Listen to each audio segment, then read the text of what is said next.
I am very excited to speak with Lisa Cohen today. Lisa is the Director of Public Education in the Customer Experience Group at IP Australia and has been for the past 5 years. Now, previously you had a career in small business and multinational organisations in marketing and sales and workforce management roles. Good morning, Lisa, and thank you very much for chatting with me. Good morning, Teresa. It's an absolute delight to be here. Thanks so much for the invitation. Oh, you're welcome. My pleasure. Lisa, intellectual property and its protection are a significant component of not only a franchise structure, but any business model. And it's a topic commonly misunderstood and its importance underestimated. And I've got a number of questions for you around this. But before we get started, it would be great to hear about the role you and your team play in IP Australia. Great, thanks very much. I love what I do. I get a bit passionate, so if I go too long, just get the hook out and pull me away. Intellectual property is a misunderstood topic, and it's certainly something that every business owner should be aware of, and sometimes isn't. And so what is intellectual property? Intellectual property is the creation of your intellect. It's a creation of the mind. So anytime you come up with a new idea, a story, a poem, a business process, a new chemical process or a mechanical process, a machine, a vacuum cleaner, any idea that you have, that is your intellectual property or IP. And I'll use the acronym IP if that's okay to stop using too many words. IP in a business sense could be anything, what you produce as your brochures and your advertising material, that's IP, and that's protected by copyright. Anything that you do in particular with regard to how you manage your customer base, what channels you use, what supply chain you use, you are releasing your IP in those channels, so how are you protecting it? Usually your competitive advantage or your unique selling point, your USP, is your IP and should be protected to stop copycats. And of course, your brand, your identification, what separates you or distinguishes you from another organisation in the same market. These are all really important things that can be protected using IP mechanisms, but you have to know what they are first. So recognising what in your business is important and what needs protection, that's probably IP.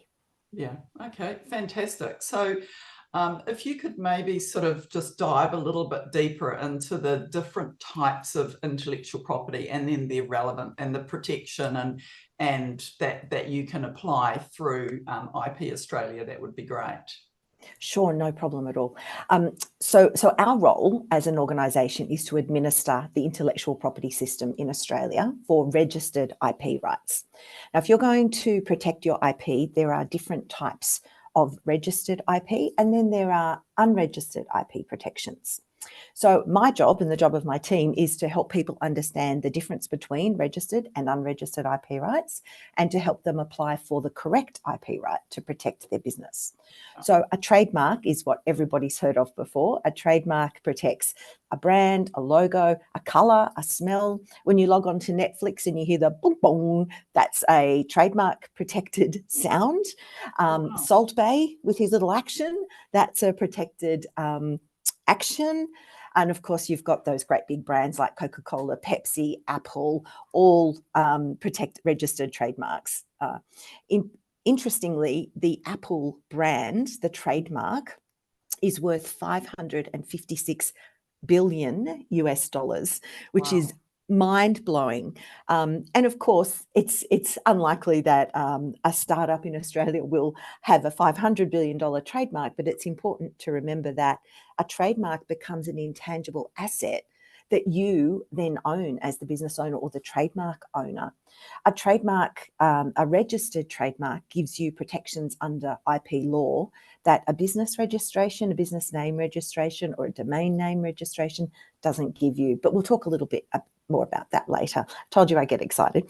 The other one is a patent. So if most people are familiar with a patent protects the way something works, whether that be a chemical process or a machine, electronics, anything that does something that has a process or a method behind it can be protected by a patent. There are also planning grant patents for genetically modified organisms. Just as a by the by. A trademark, I'll just go back a bit, a trademark lasts for 10 years initially, and then it can be renewed indefinitely. So there's no end date to a trademark, provided you meet the requirements. Right. A patent lasts for 20 years, unless it's a pharmaceutical product, and then it goes for 25 in recognition of the additional clinical tests and things that they need to do to add to the time frame. Then we've got design rights. A design right protects the way something looks. So if you think of the way an Apple iPhone looks, the way an Arne Jacobsen chair looks, the way a Zimmermann dress looks, a Keep cup is protected by a design right. So a Coca-Cola bottle is actually also protected by a design right. So these are all things that it's a way of protecting an appearance. And a design right lasts 10 years. It lasts 5 years and then can be renewed once. And that's, I guess, in recognition of the fact that designs change with fashion and with time. And that's why the limited time frame. And then the last registered right is a plant breeder's right. And it protects the commercial rights of new varieties, particularly in art. Like we've got work going on with almonds, strawberries, apples, of course, always, oranges, citrus fruit. And in Australia, of course, we do a lot of ag research. And you can see a couple of case studies on our website about that. And then we've got unregistered rights such as copyright. The Australian Copyright Council is a great reference a place for people to go and read about copyright. And copyright is free and unregistered. So if someone approaches you and says, I will help you register your copyright and it'll just cost you X number of dollars, just be smart and go back and say, no, hey, I know that that's free. I don't have to pay any money there. And then trade secrets. I'll give you some examples of organisations that use trade secrets: KFC, Coca-Cola, the herbs and spices, McDonald's secret sauce on their Big Mac.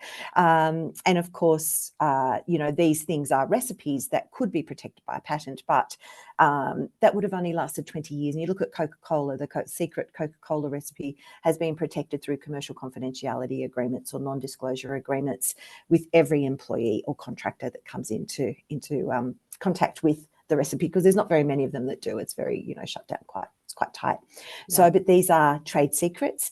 There's a lot of organisations who will share information about some of their ancillary products and get patents on those, but the real secret technology is protected by a trade secret. So often people will take a portfolio of these IP rights, registered and unregistered, to ensure that their organisation has the best coverage.